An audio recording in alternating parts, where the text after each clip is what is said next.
El nombre de Sor Juana es pronunciado con familiaridad por los mexicanos.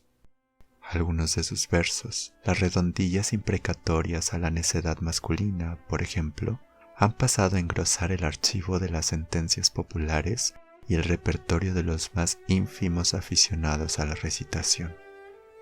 La figura de Sor Juana, en lo que tiene de novelesco, ha despertado la imaginación de nuestros escritores, desde Amado Nervo hasta Hermilio Abreu Gómez y Octavio Paz. Los eruditos se han mostrado más remisos a su encanto. Hubo de intervenir el celo de un sacerdote, don Alfonso Méndez Plancarte, tan entendido en literatura colonial, para que dispusiéramos de un retrato acabado de la monja Jerónima, de su vocación intelectual y religiosa, del ambiente en que se forjó, de los obstáculos ante los que adquirió resiedumbre, de sus peculiaridades y frustraciones, de la manera como su obra entronca con la tradición y de los matices con que la enriquece, de la multiplicidad de los temas que solicitan su pluma, de los géneros en que ejercita su destreza, de su cultura, nutrida de los mejores saberes, de sus renunciamientos cada vez más extremos y de su muerte, una muerte que se diría propia, como la preconizaba Rilke, escogida y asumida con entera voluntad. 12 de noviembre de 1651. Tal es la fecha del nacimiento de Juana. Respira por su primera herida, la ilegitimidad. Sus padres, Vascongado y Criolla, no estaban unidos en matrimonio. De sus 5 hermanos, 3 llevan otro apellido. La niña crece junto al abuelo materno, al pie de los volcanes en Amecameca. Antes de cumplir los 3 años, aprende a leer y a los 8 compone una loa en honor del Santísimo Sacramento. Versifica tan espontáneamente que ha de esforzarse por advertir que no es este el modo común de hablar. A los 13 años es recibida, después de haber intentado, sin éxito, asistir a la universidad, en el Palacio de los Virreyes de la Nueva España, con título de muy querida de la señora virreina. Breve lapso de vida cortesana, discreteos, galanterías, sonetos amorosos, y de pronto una brusca decisión. En 1667 ingresa en el convento de San José de Carmelitas Descalzas. 3 meses más tarde, abandona la clausura porque la fragilidad de su salud no soporta el rigor de la orden.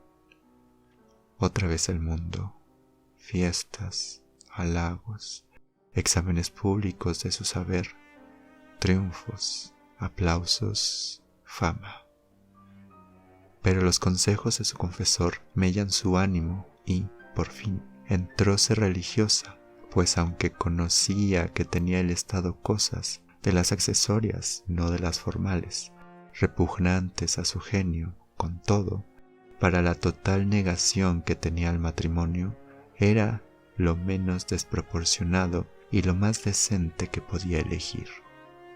Cedieron y sujetaron la cerviz todas las impertinencillas de su genio, que eran de querer vivir sola, de no querer tener ocupación obligatoria que embarazase la libertad de su estudio, ni rumor de comunidad que impidiese el sosegado silencio de sus libros.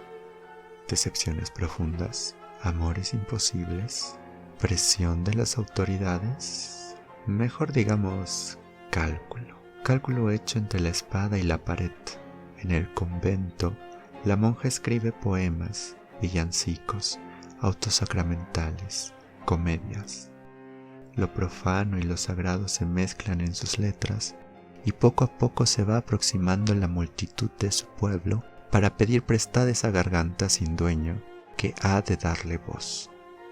El indio, con las dulces cláusulas del mexicano lenguaje, el negro, balbuciente como un niño, el bachiller pedante, el poeta pobre, el campesino inocente, y la dama y el galán de la aristocracia, y los criados socarrones, y las dueñas cómplices y la soldadesca borracha. Allí está el reflejo de la vida cortesana, tan complicadamente frívola. Allí se cava el curso de la preocupación teológica y del afán de aleccionamiento.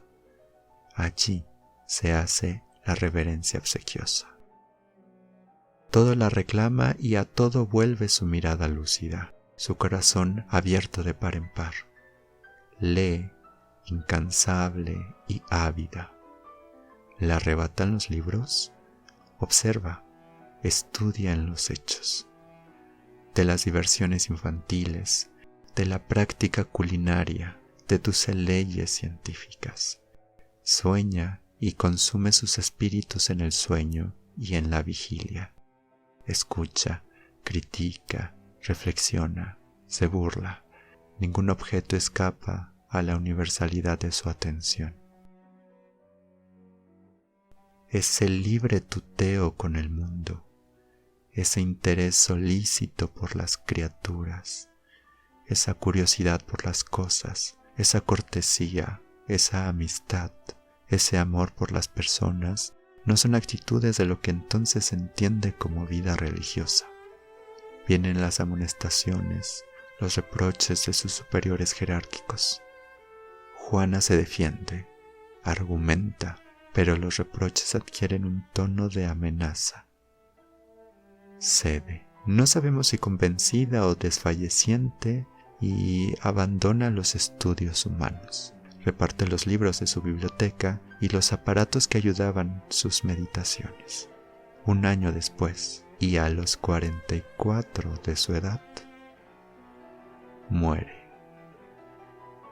Sus biógrafos inmediatos, tal vez para rescatarla de la insufrible soledad en llamas, que fue su inteligencia y su pasión por las disciplinas que se le derivan, la describen como hermana diligente, cumplida con sus oficios de contadora y archivista, hábil para guisar y humilde molendera de chocolate, esmerada en el cuidado de las niñas y de las enfermas. Ellas la contagian de una epidemia y su abnegación final llega al grado heroico que unos casi califican de santa y otros no se atreven a llamar suicida. Pero lo auténtico de Sor Juana no está en las anécdotas, sino en la obra. Hoy, que se ha reivindicado ya el barroco, se considera como uno de los documentos fundamentales en el acervo literario de nuestro idioma.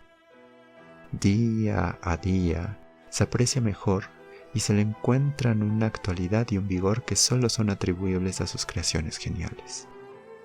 Su realización parece un milagro si tenemos en cuenta las circunstancias en que se produjo. No eran tan nocivas las suspicacias de los ignorantes, las intrigas de los envidiosos, como las alabanzas y las hipérboles de los tontos.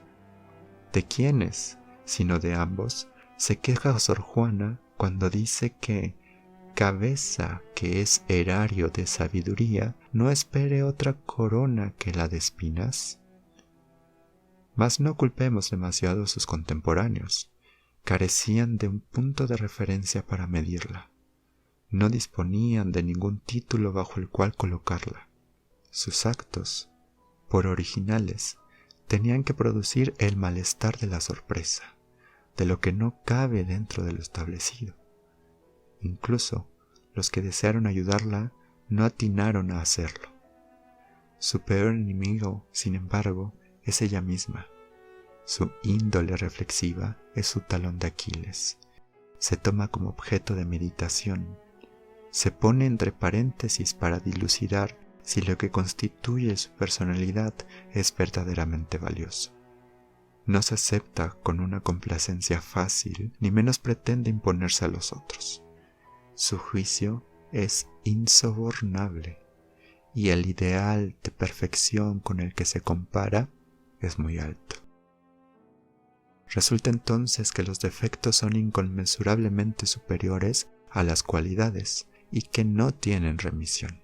Por esto, Sor Juana es áspera consigo y afable con los demás, consentidora para las exigencias y los caprichos ajenos, insegura siempre de la licitud de sus impulsos, del acierto de sus propósitos, de la certeza de sus afirmaciones. Se pliega a lo que le predican confesores, amigos, prójimos. No se rebela contra su situación, no trata de modificarla. Sería más batalladora si se creyera depositaria de un don que debía acrecentar, como en la parábola evangélica.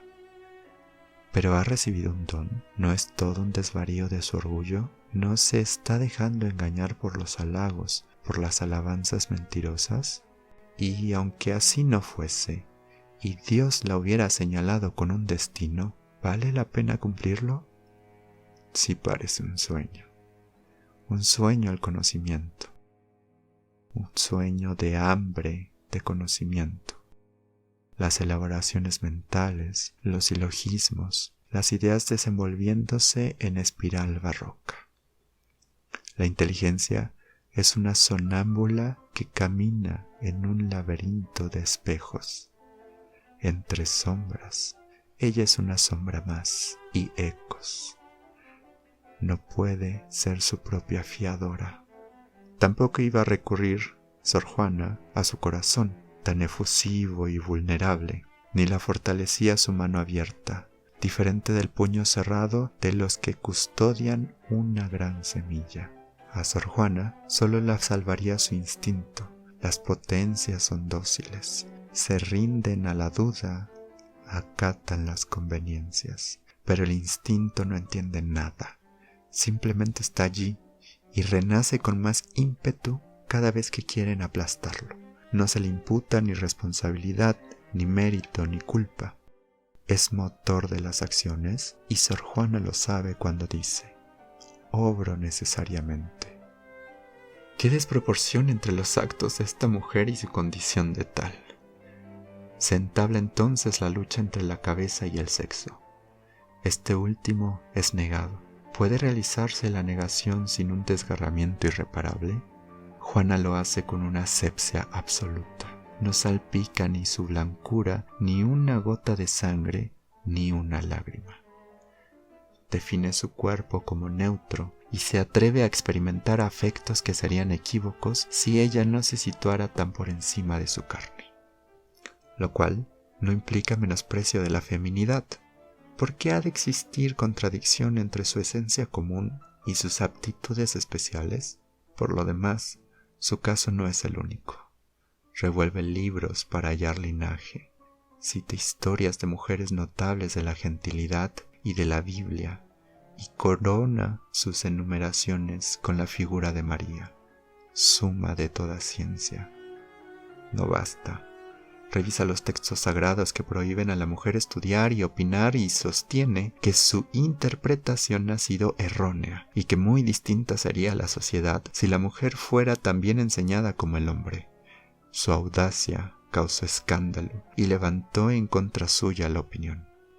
Pero la patria de Sor Juana no es esa tierra de en medio, esa Nepantla, sino el ojo del conflicto también interior entre su raciocinio que, como los griegos a San Pablo, pedía pruebas, y su fe, que precisaba milagros. Sor Juana no vive la religión como un misterio, no se sumerge oscuramente en el ser, como quería Maritain, sino que la experimenta como un problema, un punto de meditación, un coto donde se casa la verdad. Por eso, cuando le indican que dé preferencia a los asuntos divinos sobre los profanos, responde que le es preciso todo lo que los hombres han atesorado de descubrimientos y de comprobaciones para creer mejor. El conocimiento místico no es analítico, es una connaturalidad afectiva, una fusión inmediata en la que el alma se deja colmar pasivamente por Dios. Sor Juana lo comprende y tuerce la rienda de su conducta hacia el rumbo de lo santo. Practica una obediencia perfecta, una caridad íntegra, un renunciamiento absoluto. Pero el Espíritu sopla donde quiere, y Sor Juana parece no haber alcanzado más que ese vacío previo, que es la frontera que la naturaleza no traspasa si no la asiste la gracia santificante. Bien diagnosticaba esta carencia Sor Juana, y la aceptaba gustosa, al declarar que la mayor fineza que puede hacer Dios es no hacer finezas, dejar a sus elegidos en libertad, aunque esa libertad no tenga un término al cual dirigirse. El silencio último de la poetisa, de la intelectual, de la monja, no significa sabiduría ni sobreabundancia de bienes, gozo y plenitud. Su silencio último no es alusión a lo inefable, sino superficie de la nada, distancia de Dios, distancia del mundo, distancia de sí misma. La obra de Sor Juana es casi siempre impersonal, hecha por encargo, ceñida a las circunstancias. Solo en ese papelillo llamado el sueño y en la respuesta a Sor Filotea permite que se filtre su intimidad, su vida, para dar calor a sus palabras. La distancia es el alma de lo bello, apunta Simone Weil, pero también la condición del humor, y esta artista, más que admirable, conmovedora, esta llama combativa entre contrarios vientos, esta Sor Juana, más allá de su soledad y del fracaso de su vuelo más alto, supo sonreír.